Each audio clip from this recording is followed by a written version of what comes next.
Te damos la bienvenida a las predicaciones del legado del reverendo Rolando Gutiérrez Cortés. Esperamos que sean de inspiración y bendición para tu vida.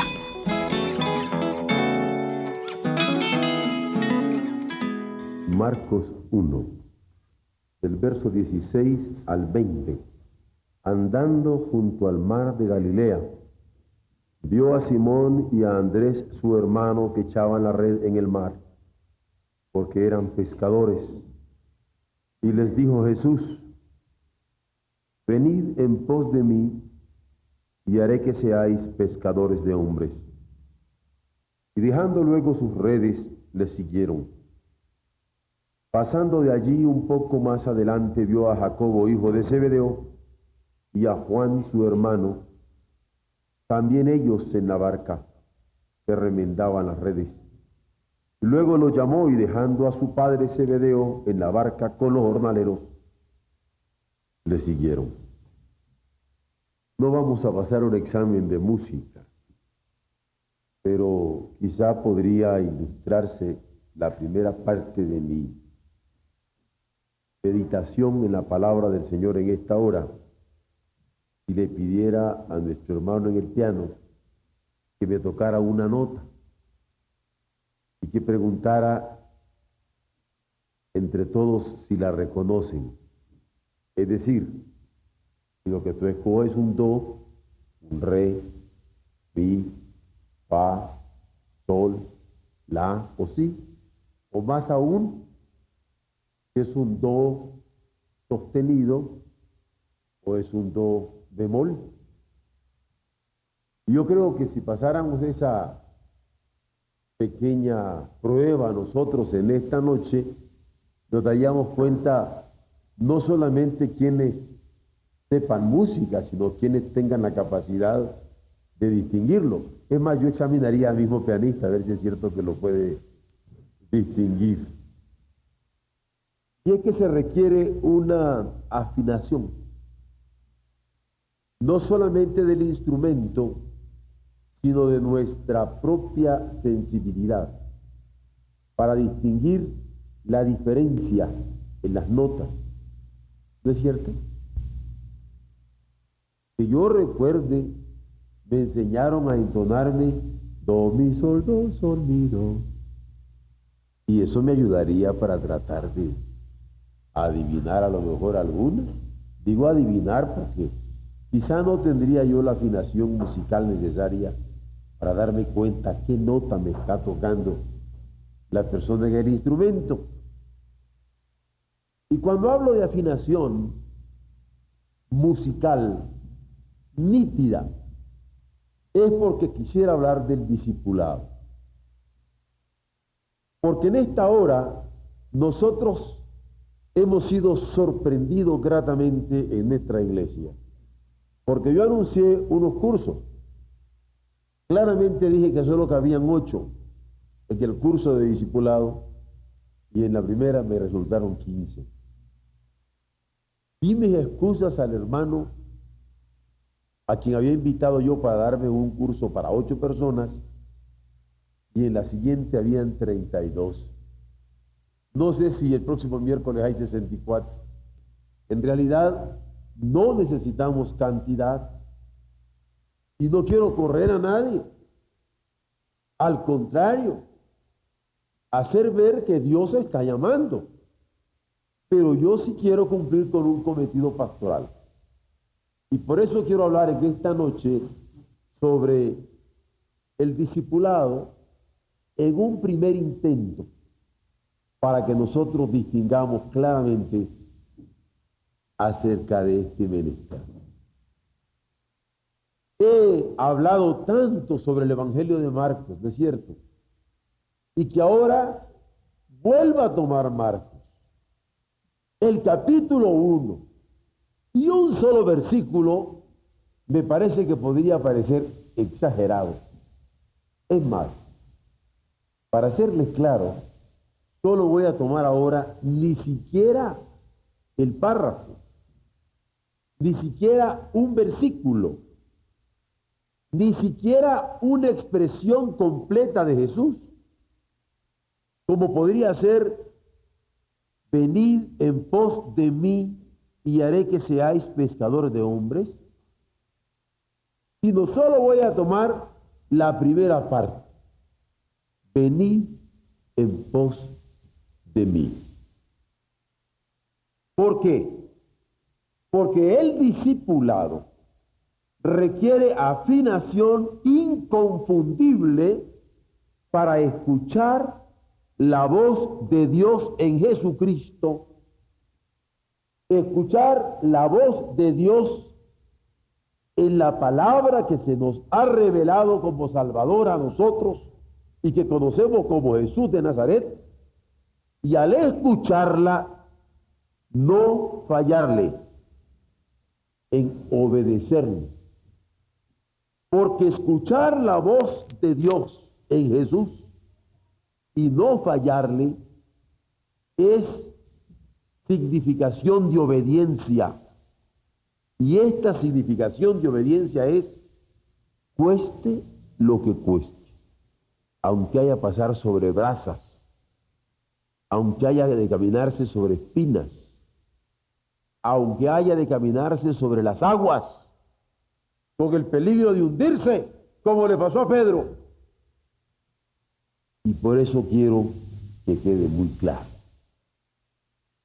Porque Dios habla, como decíamos el miércoles pasado, pero nos habla a nosotros, y cuando nos habla a nosotros y no le obedecemos, cueste lo que cueste, entonces tenemos responsabilidades muy serias.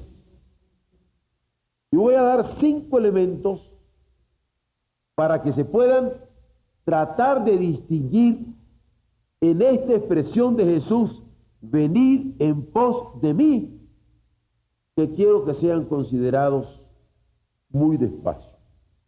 Porque alguno habrá leído este evangelio y habrá pasado por esta expresión: venid en pos de mí, y a lo mejor se rascó la cabeza y dice: ¿qué querría decir Jesús con esto de venir en pos de mí? Es más, ¿y a mí qué me querrá decir con esto? Y lo primero que yo quisiera ayudarle para entender es que el apóstol, el enviado, el encargado por el Señor para hacer algo, es antes un discípulo. Mutatis mutandi, tomando el ejemplo donde debemos tomarlo, es como decirles: para ser embajador de México en otro país, primero hay que pagar el precio de una preparación determinada. Para ser embajador, primero hay que estudiar, digamos, ciencias políticas. Es decir, para ser un apóstol, para ser un enviado, para ser un embajador, primero se tiene que ser discípulo. Por eso es tan importante el discipulado, y queremos insistir en discipular para poder enviar. Como les decía ya, la hipótesis del curso que habrán de tomar en estos primeros 6 meses nuestros hermanos será: no se puede hacer discípulos sin primero ser, tratar de ser, luchar por ser un discípulo, porque se requiere una disciplina previa, una disciplina en donde la formación es necesaria. Y esa formación no es solamente información intelectual. Ustedes juegan fútbol americano, ¿verdad? Bueno, los muchachos. Y piensen ustedes que el entrenador les dice: miren, la jugada la vamos a hacer así, así, así, así, así. ¿Ustedes creen con que el mero hecho de que les diga el entrenador cómo hacer la jugada y que ustedes entiendan cómo hacer la jugada, todos ya la hicieron? ¿Verdad que no? Lo primero que les va a decir el entrenador: órale, vamos a practicarla. Primero así: no, se equivocaron. tiene que ser así. Es decir, esa formación no basta de información formal. Hay personas que creen que el discipulado es enseñanza formal, que es de cuadernitos y aprendizajes de ese tipo. A lo mejor algunos hasta creen que se venden cápsulas y la venden en la esquina y la quieren tomar como tratamiento. Dígame usted cómo se llama. Antes de ser apóstol, se requiere ser discípulo por disciplina en una formación necesaria, y la consigna que aparece aquí es de permanecer unidos, unidos para que el mundo crea.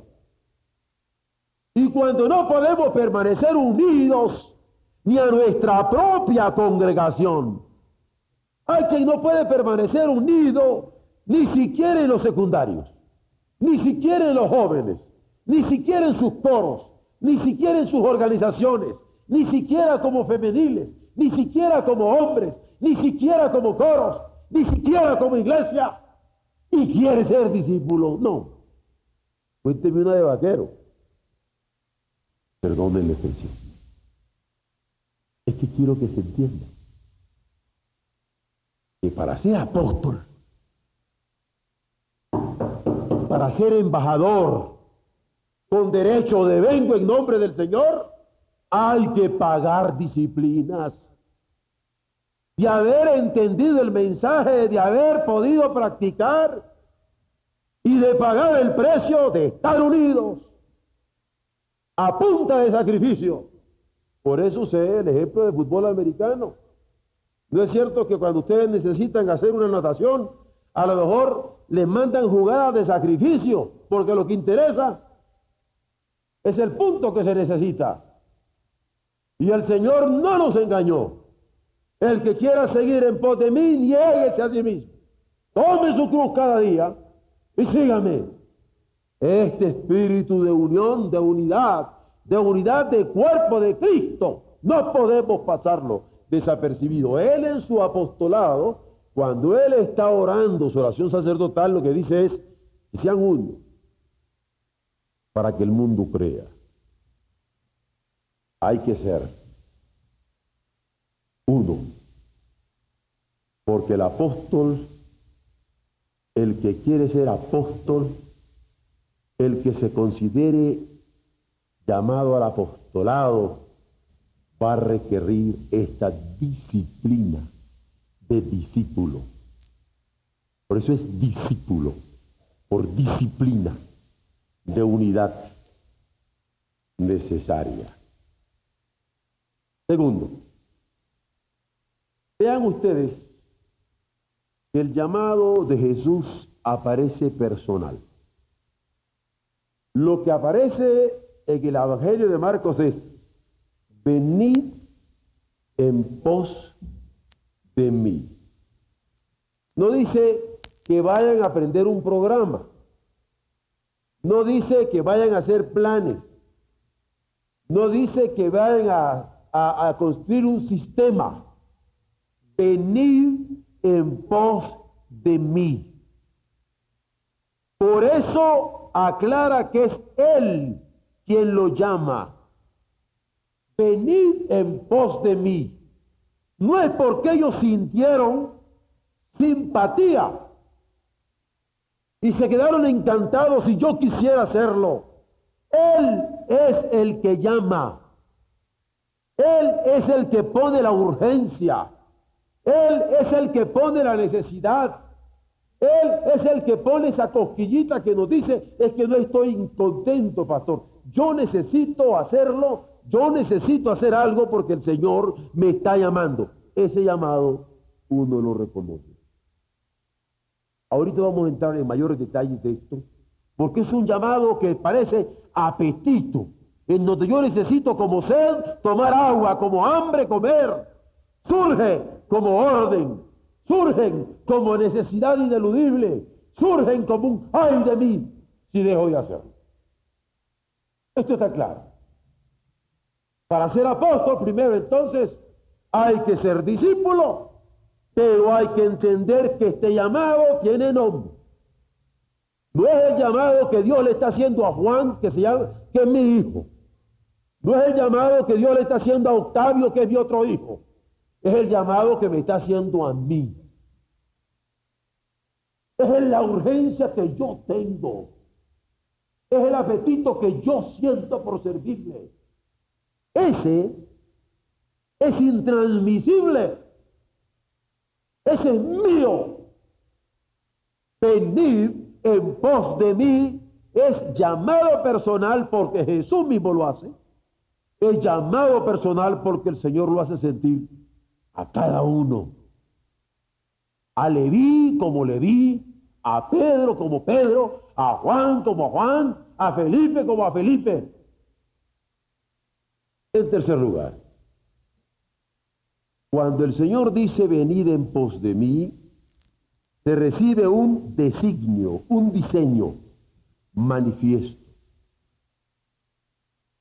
Y cuando digo yo se recibe un diseño manifiesto, a ver, Heidi, póngase en pie, mija. Dios te bendiga. Siéntese, mi hijita linda. Aquí estaba frente a mí Heidi,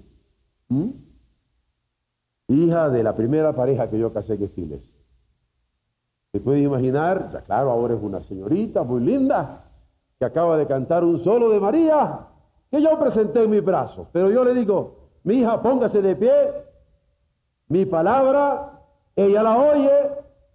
Mi palabra, ella la recibe. Hay una energía. Póngase de pie y ella se pone en pie. Cuando el Señor nos llama, desde la energía que recibimos con su llamado, viene de Él. ¿Qué sentiste, Heidi, cuando yo te dije, Heidi, ponte de pie? ¿Que te estaba usando de ejemplo? Sí. Me conoce. Sabe el espíritu con que enseño. No solamente recibe de mí la palabra que le dirijo, sino el espíritu que estoy tratando de comunicarle a todos mis amados secundarios, a todos mis muchachos, para que se percaten de que cuando el Señor llama, desde la energía de su llamado hasta el espíritu con el que nos está llamando, lo estamos entendiendo claramente. Nadie nos puede ocultar eso. Y cuando el Señor ha puesto en nosotros su voz, su energía nos mueve y su espíritu nos conmueve, se recibe con designio manifiesto. Ya no digamos esa presencia con que nos sostiene. Porque el hecho de que yo le diga a esta niña, Heidi, póngase de pie, tengan la seguridad que esta niña tiene el respaldo de su pastor. Si yo la estoy poniendo en pie, no es para ponerla de ridículo. En manera alguna para lastimarla, sino porque con mi presencia, con mi respaldo, con mi apoyo espiritual, moral y físico, yo le pido a mi hija, póngase en pie, y ella se pone en pie. El designio es claro. La energía que recibimos del Señor con su llamado, lo sentimos, su espíritu lo entendemos, pero su respaldo, su presencia está con nosotros. ¿O ustedes creen que el Señor que nos llamó, que el Señor que nos ha puesto en pie, que el Señor que nos está llamando a ser ejemplo en determinada situación de la vida, que el Señor que nos está enseñando vívidamente su evangelio, nos va a dejar sin su espíritu, sin su presencia, sin su apoyo, sin su explicación necesaria cuando lo requiramos? En ninguna manera. Él dice, venid en pos de mí, de manera que su voz la escuchamos, su espíritu nos anima, su presencia nos sostiene y a todas luces viene a ser una fuerza que crea alrededor de nosotros un nuevo entendimiento que nos ubica acerca de lo que tenemos que hacer. Fuerza que crea, dije, fuerza creadora, fuerza que forma, fuerza, que hace. Esa es la palabra que en el discipulado está dirigiendo la iglesia suya. En cuarto lugar, hemos dicho que el apóstol es antes un discípulo. Hemos dicho que el llamado es personal porque lo hace el Señor y a la vez lo hace a personas. Hemos dicho que se recibe con designios manifiestos que hace claro a nosotros lo que Él quiere. Pero en cuarto lugar, entonces, tenemos una voz que nos ha llamado a creer, pero que también nos ha llamado a servirle. Miren, todos ustedes han oído hablar de mi pastor, don Arturo. ¿Verdad que muchas veces me han oído hablar de él? Yo no acepté al Señor con don Arturo. Cuando el Señor llamó a mi corazón, lo hizo a través de un pastor que estaba interino en nuestra iglesia entonces, que se llamaba don Manfredo Pence. ¿Y qué no hubiera querido yo aceptar al Señor con mi viejo, queridísimo, mi pastor? Pero la voz de mi pastor, del buen pastor de las ovejas, me llamó a través de don Manfredo Pence. Y fue con él con quien yo le abrí mi corazón. Es más, fue él quien también me bautizó. Pero esa voz, en determinado momento, en una fiesta de cosechas, por cierto, en una ciudad que no era mi ciudad, con otro señor que se llamaba Pastor Gutiérrez, que no tiene nada que ver conmigo. Digo, es mi hermano, mi amigo, mi compañero de ministerio, ahorita es pastor aquí en California. Hizo llamado, recuerdo perfectamente bien, cuando él estaba predicando: alzad vuestros ojos y mirad las regiones que ya están blancas para la siega. En un sermón inspiradísimo. Hermano, yo no sé ni a qué hora, no sé ni cómo. Lo que yo recuerdo es que fue ineludible. No pude escaparme de aquella voz que me llamaba, a pesar de que yo no quería servirle, porque no quería, según yo, tener la suerte de mis antepasados. Pero aunque era otra voz, no la de don Manfredo con el que creí, sino la oí un hermano que se llamaba Pastor, con el cual yo estaba haciendo una decisión en mi llamamiento, con la que yo acepté lo que ahora se ha convertido en un siervo del Señor que está con ustedes. Pero la voz es la misma. La voz es la misma. Y probablemente algunos de ustedes pudieran esta noche estar sintiendo la misma voz. Quizá usted aceptó a Jesucristo con la voz femenina de una maestra de escuela dominical, de una madre, de una abuelita, de una maestra de escuela secular, con un pastor, con un evangelista, con un mensaje de radio, qué sé yo, pero ahora Dios le está hablando con la misma voz que le está acercando y le está llegando al corazón, y esa voz se reconoce. No es femenina, no es masculina, es voz de Dios. Este venir en pos de mí es la misma voz para creer que la que es para servir. ¿Por qué creen que dice: mis ovejas oyen mi voz y la conocen?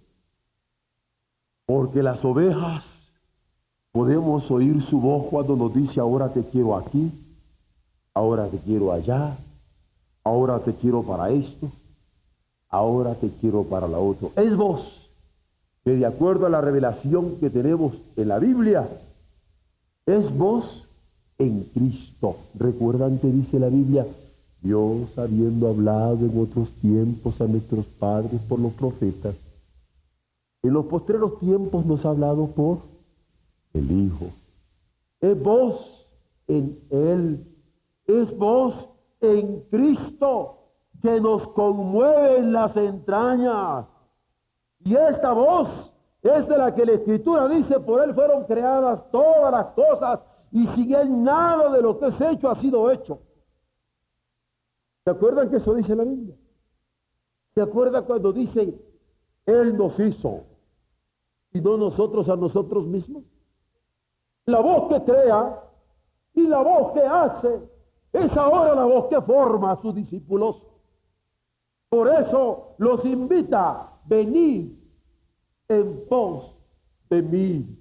Y el que me creó, y el que me hizo, y el que me llama, me está invitando a la disciplina de la formación para usarme posteriormente, de acuerdo a su sacratísima voluntad, como un siervo suyo. Es su voz que crea, que hace y que forma la que nos capacita, ministros de un nuevo pacto. Yo quisiera que esto lo revisáramos en 2 Corintios capítulo 3 y que viéramos cómo nos dice el verso 2 en adelante. Nuestras cartas sois vosotros, escritas en nuestros corazones, conocidas y leídas por todos los hombres, siendo manifiesto que sois carta de Cristo expedida por nosotros, escrita no con tinta, sino con el Espíritu de Dios vivo, no en tablas de piedra, sino en tablas de carne del corazón. Vean ahora el verso 4 y 5. Y tal confianza tenemos mediante la voz, es decir, mediante Cristo, la palabra que se hizo carne, para con Dios.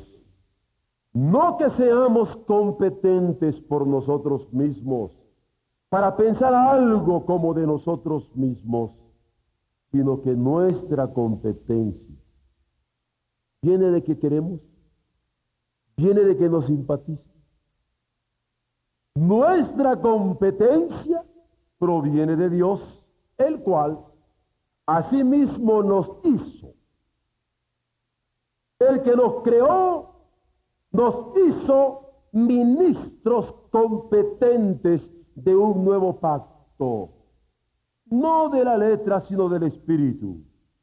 Nos hizo competentes, ministros competentes de un nuevo pacto.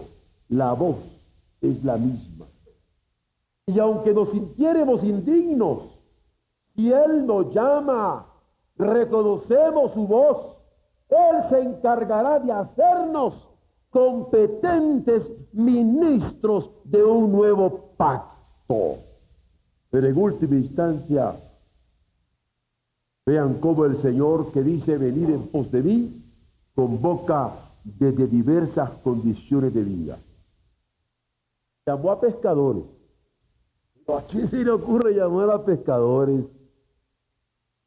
Y ahora para entrar en un seminario uno necesita haber pasado hasta la licenciatura. Es el gran problema que traemos en la educación teológica. Y mira cómo llama a pescadores. Llama a cobradores de impuestos, a un tal Leví que estaba por ahí cobrando del impuesto de los césares romanos. Llama a maestros posteriormente como a Pablo, porque él llama de donde él quiere. Llama a una Dorcas o llama a una Lidia, llama a una mujer samaritana. Él llama. ¿Quién le va a decir a Dios a quien deje de llamar o a quien él quiera llamar? Ninguno de nosotros. Es más, él llama a jóvenes que ni siquiera carrera hemos escogido. Yo tenía mis propios planes, tenía muchas ideas, pero siendo muchacho me dijo, a ti, hijo, yo te quiero, pero no quiero, tú para acá. Y allá voy yo como corderito.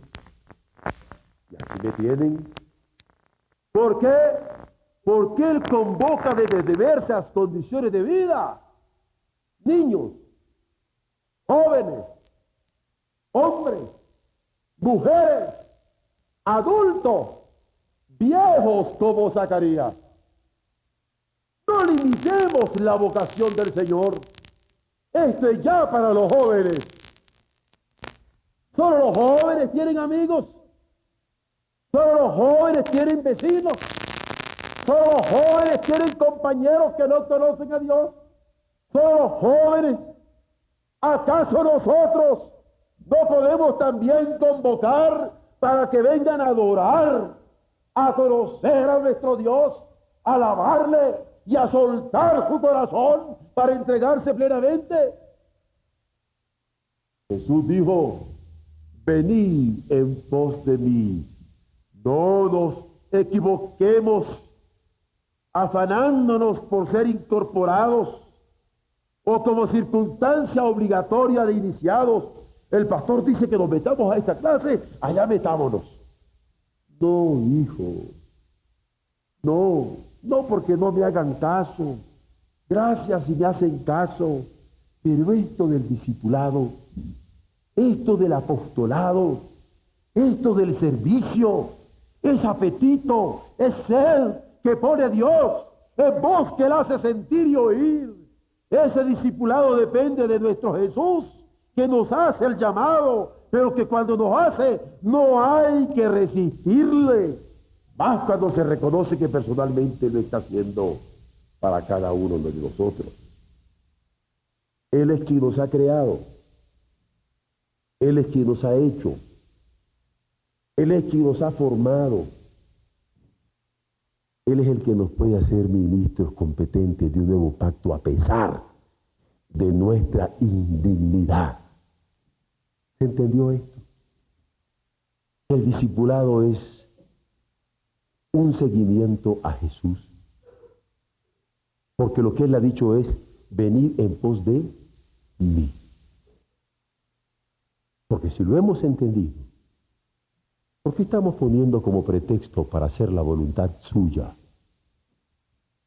a alguien ajeno a nosotros mismos? Dios nos bendiga.